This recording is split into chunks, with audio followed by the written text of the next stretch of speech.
Hi everyone, and mag-update lang ako.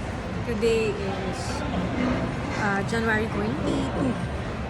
January 22. Alam mo yung eerie feeling na para kang napapanot.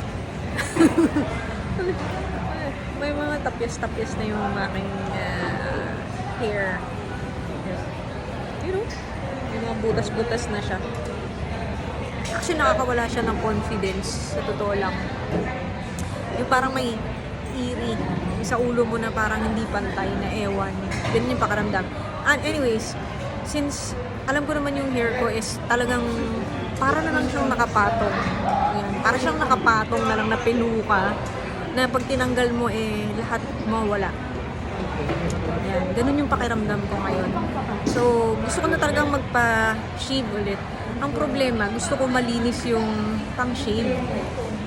Kasi ayoko magkasugat, tapos madumi yung pang-shave, tsaka yung gagamiting blade. Tatakot ako. So, yeah.